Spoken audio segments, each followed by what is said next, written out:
लोगों के मुंह से आपने बड़ी मिसालें सुनी हैं कि अगर आप मुल्क को बदलना चाहते हैं तो पहले खुद को बदलें।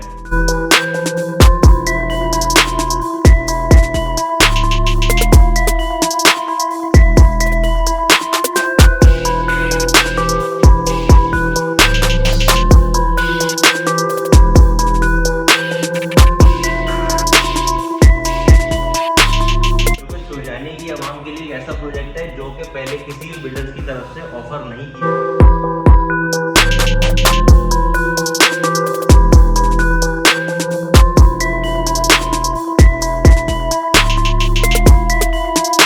जिस प्रोजेक्ट का हम लोग रिव्यू करने आए बेसिकली उसकी लोकेशन है सुलझानी सेक्टर 4 में।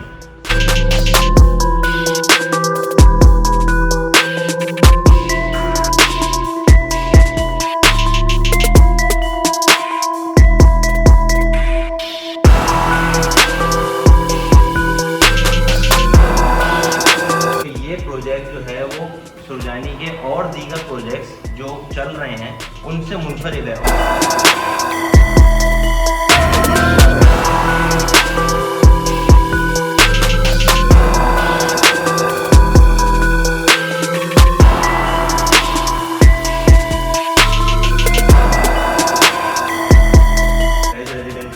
प्रोजेक्ट है टैब बिल्डर वालों की तरफ से इस प्रोजेक्ट को डिजाइन किया गया है।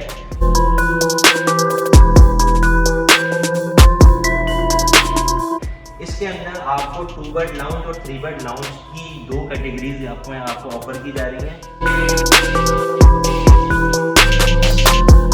बिल्डर की जो प्लॉट खरीदने के से लेकर अप्रूवल तक की और लॉन्चिंग तक की जितनी एनओसीज हैं वो सारी आप मेरे बैकएंड पे देख सकते हैं कि सारी लगी हुई हैं।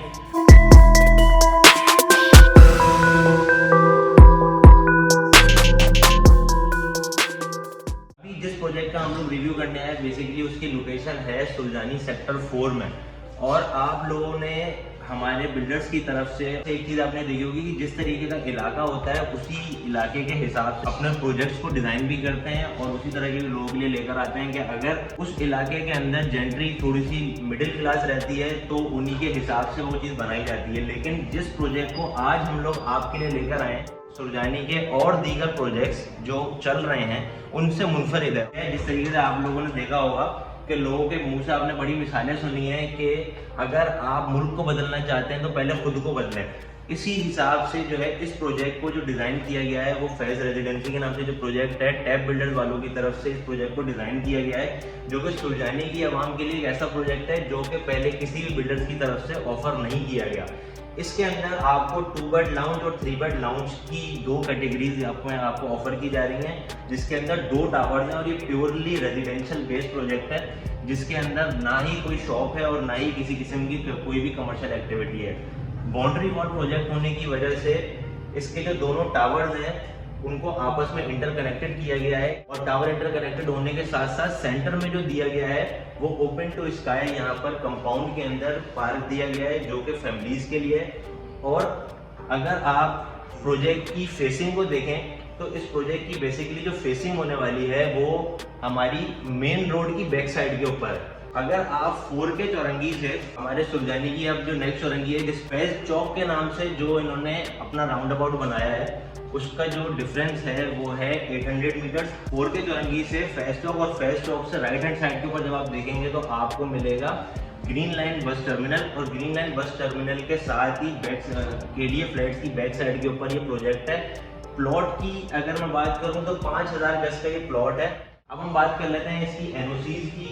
तो एनओसीज यहाँ इस प्रोजेक्ट की कंप्लीट है। जब भी आप किसी प्रोजेक्ट के अंदर इन्वेस्ट करते हैं तो आप लोगों की ये प्रैक्टिस होती है कि आप लोग जो हैं वो बिल्डर का क्राइटेरिया देखते हैं कि बिल्डर का बैकएंड पे कौन कौन से प्रोजेक्ट बिल्डर ने डिलीवर कर दिए हैं या बिल्डर की हिस्ट्री क्या है। अगर मैं आपको बताना चाहूँ तो ये बिल्डर का पहला प्रोजेक्ट है और 5000 गज का ये प्रोजेक्ट है। अगर मैं इस चीज़ को डिफाइन करूं तो इस चीज़ को डिफाइन करने का सिर्फ और सिर्फ एक ही रीज़न है और वो ये है कि 5000 गज का प्लॉट जो कि बिल्डर ने खुद खरीदा और खरीदने के बाद बिल्डर की जो प्लॉट खरीदने के से लेकर अप्रूवल तक की और लॉन्चिंग तक की जितनी एनओसीज हैं वो सारी आप मेरे बैकएंड पे देख सकते हैं कि सारी लगी हुई हैं।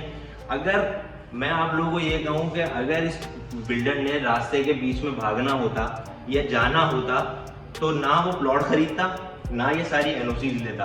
और अगर इस चीज़ को और क्लैरिफाई करूं तो आप खुद हिसाब लगा सकते हैं कि इस पूरे प्रोजेक्ट के अंदर टोटल 350 फ्लैट्स हैं, जिसमें से तकरीबन शायद 50% जो है वो बुकिंग के ऊपर ही सोल्ड आउट हो चुके हैं। बुकिंग अमाउंट है 3.5 लाख रुपए। अगर आप 3.5 लाख रुपए को 150 फ्लैट से ही मल्टीप्लाई करते हैं तो शायद अभी प्लॉट की कॉस्ट भी बाहर नहीं आई, जिसकी वजह से आपको एक एटलीस्ट ये खदशा तो आपके जहन से निकल जाना चाहिए कि जो प्रोजेक्ट है वो ऑन टाइम कंप्लीट हो पाएगा, नहीं हो पाएगा, या बिल्डर जा तो नहीं जाएगा। ये सारी जो टेक्निक्स होती हैं ये हमेशा उस वक्त की जाती हैं कि जब बिल्डर के पास प्लॉट खरीदने के पैसे नहीं होते। वो बिल्डर जो है वो अपना जो कमर्शियल प्लॉट है वो 10% या 20% पे या 30% पेमेंट पे वो खरीदता है, और फिर उसके बाद जो है वो उसकी सेलिंग शुरू कर देता है, जिसके अंदर वो बोलता है कि भाई हमारी एनओसीज जो है वो इन प्रोसेस हैं, वो आने वाली हैं और हम आपको जो है वो कम रेट में दे देंगे। इस तरह की बहुत सारे टेक्निक्स और इस तरह की बहुत सारी जो है वो आपको ट्रिक्स जो है वो बिल्डर्स की तरफ से सुनने को मिलती हैं, लेकिन जो कि इस साइड पर नहीं है। अगर मैं रेट्स की बात करूं तो रेट शायद आपको दूसरे सुरजानी से रिलेटेड प्रोजेक्ट्स में थोड़े से ज़्यादा लगे। उसका एक रीज़न है। उसका रीज़न ये है कि ये जो ऑफर कर रहे हैं, मैंने आपको पहले बताया था कि ये प्रोजेक्ट जो है वो सुरजानी के और दीगर प्रोजेक्ट्स जो चल रहे हैं उनसे मुनफरिद है। और मुनफरिद होने की वजह ये है कि जो 2 बेड लाउंज और 2 बेड डीडी सुरजानी में यूजली ऑफर किया जाता है वो मिडिल क्लास तबके के लिए ऑफर किया जाता है, और बड़े छोटे छोटे फ्लैट्स होते हैं जिसके अंदर जो है वो 2 बेड डीडी यहाँ पे एसबी प्रोजेक्ट्स के ऊपर या 2 एसबीज के ऊपर 800 गज के ऊपर या 1000 गज के ऊपर जो बनाए जाते हैं वो बनाए जाते हैं 900 950 स्क्वायर फीट पे, 800 स्क्वायर फीट पे, वो भी ग्रॉस। जब आप उसका कारपेट एरिया कैलकुलेट करने निकलते हैं तो आपको पता चलता है कि वो 750 स्क्वायर फीट का कारपेट एरिया। यहाँ पर जो 3 बेड लाउंज यहाँ पे ऑफर किया जा रहा है वो बेसिकली 2 बेड डीडी ही है, लेकिन 3 बेड लाउंज उसको इसलिए कहा जा रहा है कि यहाँ पे ड्राइंग रूम के अंदर भी इन्होंने बाथरूम दिया है, जिसको आप एज अ बेडरूम भी इस्तेमाल कर सकते हैं। जो बिल्डर की तरफ से यहाँ पे 3 बेड लाउंज का जो एरिया ऑफर किया जा रहा है वो है 1030, और 2 बेड लाउंज का जो ऑफर किया जा रहा है वो है 710। वरना उमूमन 2 बेड लाउंज पे जो यूजली सुरजानी के अंदर लोग ऑफर करते हैं वो 500 स्क्वायर फीट से लेकर और 700 750 स्क्वायर फीट तक ऑफर करते हैं। अगर आप टोटल अमाउंट को स्क्वायर फीट से डिवाइड करेंगे तो आपको पता चलेगा कि पर स्क्वायर फीट जो है वो यहाँ की जो कीमत जो ऑफर की जा रही है वो और नियर बाय लोकेशंस के हिसाब से काफ़ी कम है। अच्छा, ये सारी बात तो हुई प्रोजेक्ट के हवाले से। ये प्रोजेक्ट लेना क्यों चाहिए आपको और मैं रिकमेंड क्यों कर रहा हूँ, इसके ऊपर हम अभी बात करते हैं।